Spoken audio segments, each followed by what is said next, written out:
Good morning. Happy day 2. I'm so excited to see all of you, and I still miss you like crazy. I hope you're having a great week, but I love you. And here is day 2. We're still on the letter G, so keep practicing that gorilla. You're a gorilla. I guess this is the motion a gorilla makes. So g. So we are gonna do G is for gumball. So hop back onto that YouTube, let them do that Jack Hartman letter G video or ABC Mouse G, whatever you can find. Practice that G sound, do something silly to get those wiggles out. For the older kids, I just gave you some colored paper, and I also gave you a couple circle options. So the idea is that you would cut out little circles to make the gumballs. And cutting circles is very challenging. So they might need to draw circles first and then try to cut them out, but it is fantastic fine motor skill. So especially for those older kids, I would like them to try. They're probably gonna fight you on a little bit and say, I can't. But just remember, we just wanna practice. They don't have to be perfect. And I did give some on there, and they can glue those gumballs around their letter G. And then practice writing those G's. G is a very weird letter, so just remind them it's almost like a circle. You go all the way around, but stop. And then we always say he sticks out his tongue. So that's what this little line across here is sticking out his tongue. So make a circle, but stop, and then stick out your tongue. They'll think that's funny. But there's your letter G is for gumball. We're also still practicing that number 6. 6 goes around the clock until it ticks. That's the way you make a 6. So same as our number 4 and number 5 paper. Here's your number 6. The same idea. You're just gonna write their name. They're gonna color it. They're gonna trace the number 6. Figure out, can they color 6? Can they do it on 10 frame? This guy here is called a 10 frame. If you can just keep reminding them of that, what it's called. They're gonna find the 6, paste on 6, and make 6 of their own objects. So next is, there are 2 books in their packet. So this one is The Life of a Frog, which is a little bit harder. So for the little kid class, this will be something you guys might just color and then have mom or dad or grandma or whoever just read it to them. But for the big kids, it's gonna be repetitive. It's kind of based off the Brown Bear books, so it'll go over and over again. So frog, eggs, what will you be? So it should be something that after you guys read it a couple times, they can pick up on the pattern and read it themselves. So I'd say read it, you read it, mom read it first, and then they should be able to pick it up on it with the picture cues and the repetitive nature of it.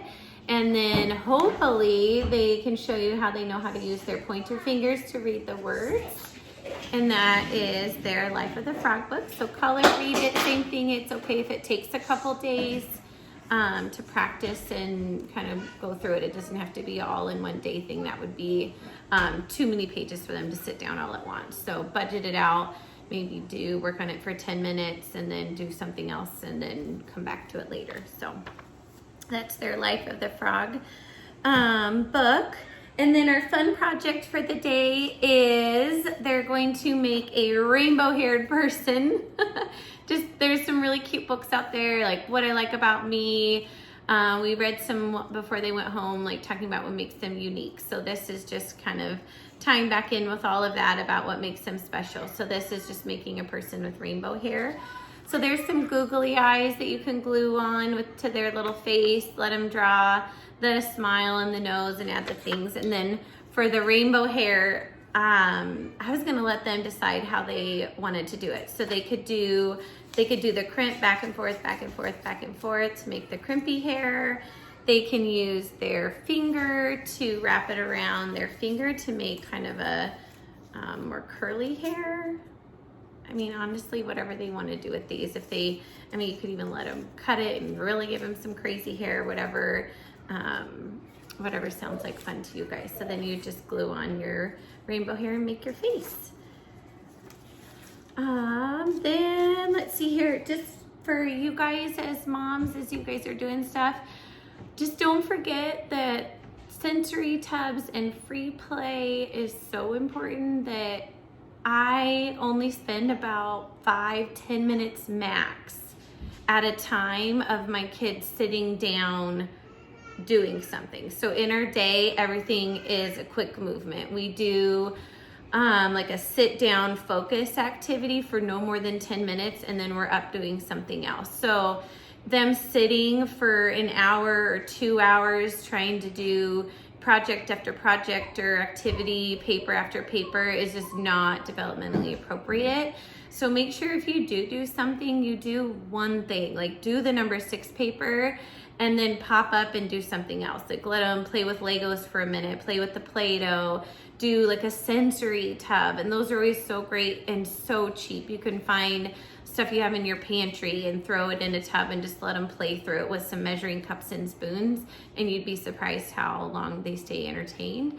Pull out those cookie sheet trays with this, sprinkle on some salt again, and let them write in it and draw in it and play in it.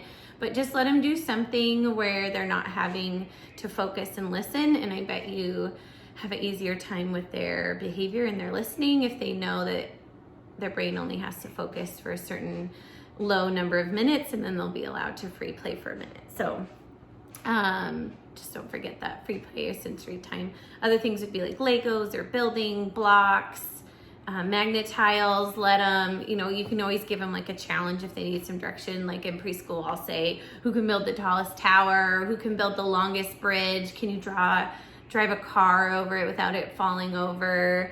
Can you do a house for your Pokemon or your princess or whatever? If you give them some kind of building challenge, they'll like that too, but it lets them kind of free play and not feel like mom's always nagging at me. But anyways, I'm going to post some more videos of book readings. Scholastic was amazing, and they sent out a release saying that all of their books could be read, which opens it up now that I can just read tons of books to everybody.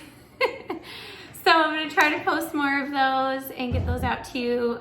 But just a shout out to Scholastic to say thank you. That's super awesome that over the next couple months when we're closed down, we get access to all their books. So they are super awesome. But anyways, have a great week, you guys, and I'll see you tomorrow. Bye.